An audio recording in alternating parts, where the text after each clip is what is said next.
মাননীয় প্রধান উপদেষ্টার কাছে এবং যত উপদেষ্টা আছেন তাদের কাছে, আপনারা আমাদের জন্য কি করেছেন? যারা 84% রেমিটেন্স আনে বাংলাদেশে, তাদের জন্য আপনারা কি করেছেন?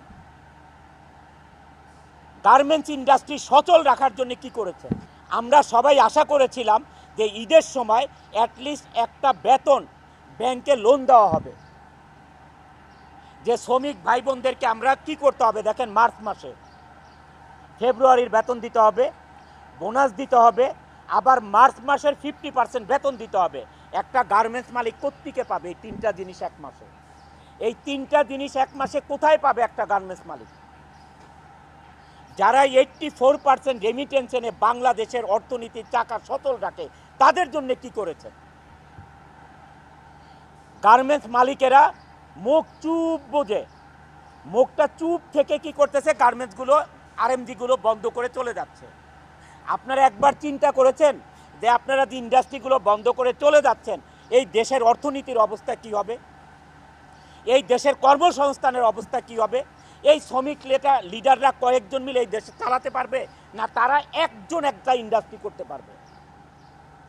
কিন্তু আপনারা কোনো পদক্ষেপ না নিয়ে কি করতেছেন? আপনারা গার্মেন্টসগুলো বন্ধ করে যার যার মতো হয়দার গ্রামে চলে যাচ্ছেন, অথবা আপনার গুলশান বনানীর বাসায় বসে থাকতেছেন, অথবা বিদেশের চলে যাচ্ছেন। What is this? এটা কিন্তু আমি অনন্ত জলিল এইটা না করে আজকে আমি প্রতিবাদ জানাচ্ছি যে না, বাংলাদেশে এই আরএমজি সেক্টর থাকতে হবে, না হলে এই দেশ চলার মতন কোনো ব্যবস্থা নাই, কোনো ধরনের ব্যবস্থা নাই।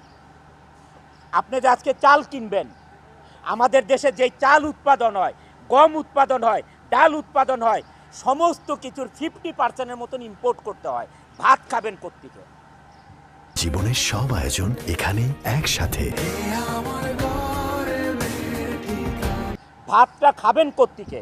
গার্মেন্টসের ভাই বোনেরা, আপনারা বাজার থেকে চাল কিনবেন, কোত্থেকে পাবেন আপনারা?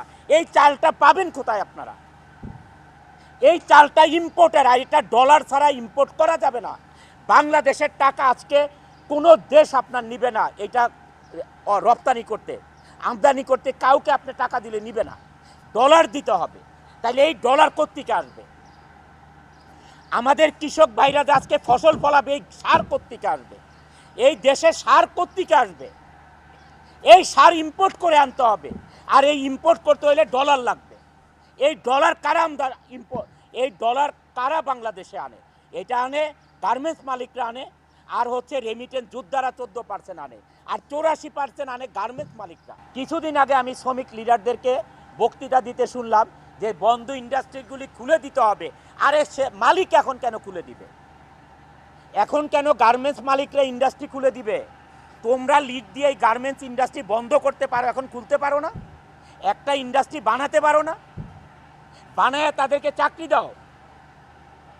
একটা ইন্ডাস্ট্রি এরকম করে বানায় তাদেরকে চাকরি দাও না পারলে। এখন কেন গার্মেন্টস মালিকদেরকে খুলতে হবে এইসব বন্ধ ইন্ডাস্ট্রি? আজকে যদি আমি ইন্ডাস্ট্রি বন্ধ করে দিই, এখানে 12,000 লোক কাজ করে, নট 12,000, 12 লক্ষ লোক জড়িত এটার সাথে। এই গার্মেন্টস ইন্ডাস্ট্রির সাথে কি জড়িত না? ব্যাংক জড়িত, ইন্স্যুরেন্স জড়িত, মোবাইল কোম্পানি জড়িত, হাড়ি পাতিল থেকে কাপড় চোপড় বানানো, বাসা ভাড়া, প্রত্যেকটা জিনিস জড়িত এটার সাথে। কি জড়িত নাই গার্মেন্টস ইন্ডাস্ট্রির সাথে? বাংলাদেশে 84% রেমিটেন্স আছে শুধু আরএমজিতে।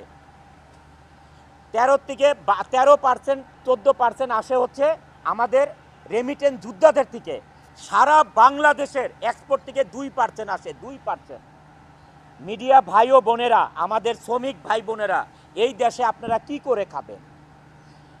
আমার শ্রমিক ভাই বোনেরা, আপনারা কি করে খাবেন? মিডিয়া ভাই বোনেরা, আপনারা এটা প্রচার করুন যে এই দেশ কি দিয়ে চলবে।